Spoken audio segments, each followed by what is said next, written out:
I'm often asked why the King's Indian defence isn't played more often at the elite level in chess. Well, I think the position on the board will perhaps give you your answer.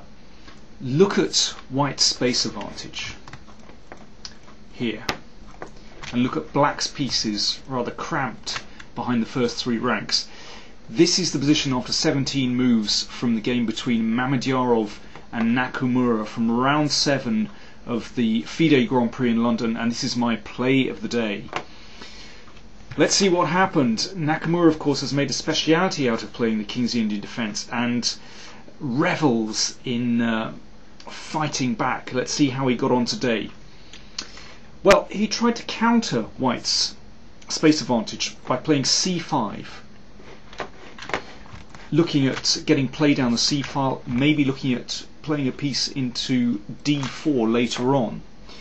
But of course there are weaknesses on the d file, but Mamedyarov played very solidly indeed. He wasn't tempted by any pawns. He pushed forward with e5, and after taking, recapture with the knight. So okay, he's replaced a pawn in the middle with this beautiful knight. And here I think perhaps Nakamura should have compromised. Maybe he should play bishop c6 here to give this bishop a square. But okay, he took on b4 and played the knight back, so that frees this bishop to some extent. Then bishop b2. So White still has a big space advantage here. Well, you can see it. This c pawn is closer to the centre than this b pawn here, and that enables White to support this wonderful knight in the middle of the board. In fact, both knights are fantastic, supported by those pawns. If they're ever exchanged, of course, a pawn will take their place. So White still has this wonderful space advantage, and Nakamura is still really suffering. You'll notice his rooks aren't connected. Now that's a problem. He needs a decent square for the queen. The queen hasn't got a decent square. He just had to nudge to the side here. Whereas White, well, he can solve that problem very easily with queen to b3. He could also have played queen to f3, very similar. So you can see that White has connected the rooks, and I mean all White's pieces are just so beautifully placed here. It's really a picture of centralization. And here I think somehow Nakamura should compromise, well, or at least just play very steadily. Maybe with rook c8, and then maybe you can take and bring the bishop here, and maybe gain some threats. I don't know. The rook is always going to be useful on the c file. But Nakamura continued to play very aggressively, and I'm reluctant to criticize him, because often his uncompromising attitude at the board has brought him great success. But here, I think this play at the side of the board is just too risky. Mamedyarov continued with his wonderful centralization, and now something must give, of course. And again, I don't really like Nakamura's next move. He gave up his bishop for the knight, but that means that at some point, these light squares, there's going to be trouble, as we'll see. I think he should have taken here,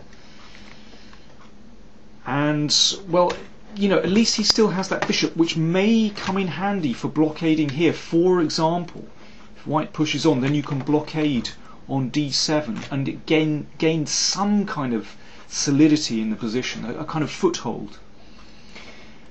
But okay, Nakamura took and continued pressing on with h4.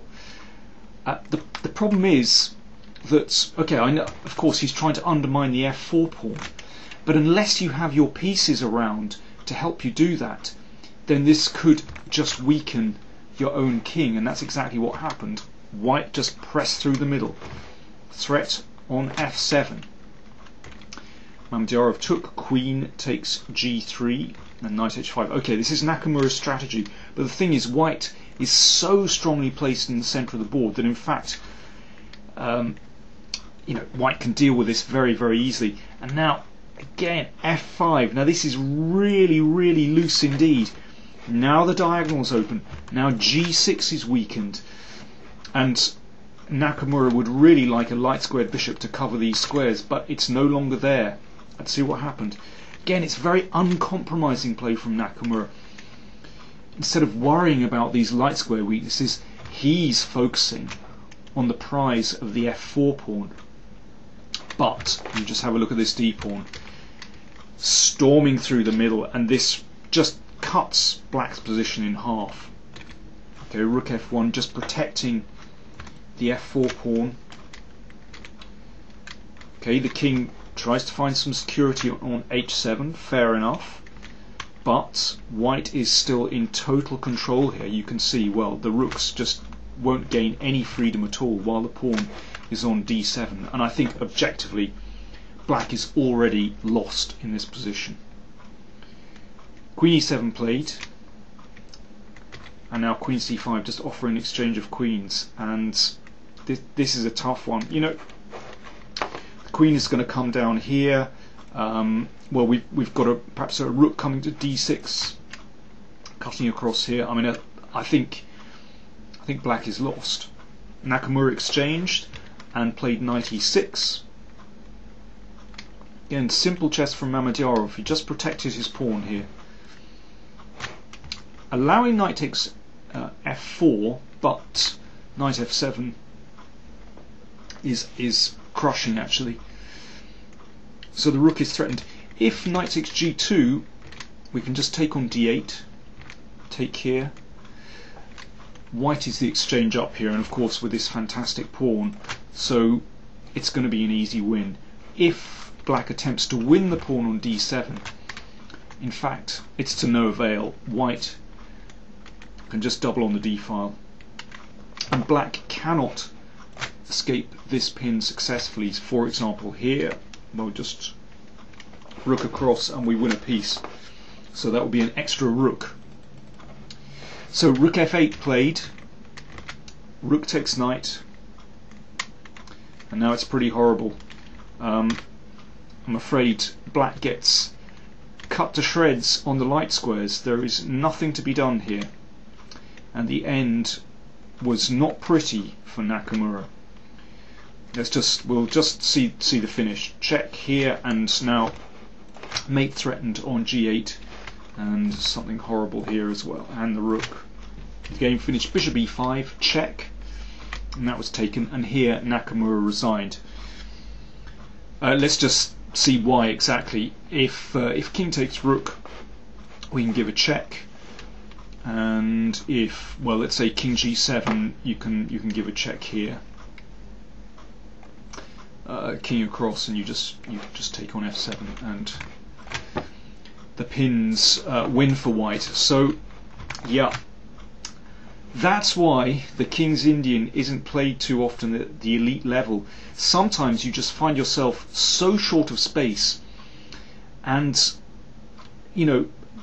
most players at the top level now prefer to play more solidly. The Slav is a very popular opening, or the Queen's Gambit declined, or Queen's Gambit accepted. They're fighting back in the centre straight away.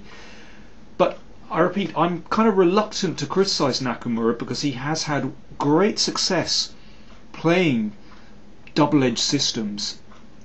But it does mean that sometimes you're going to come unstuck, as he did today.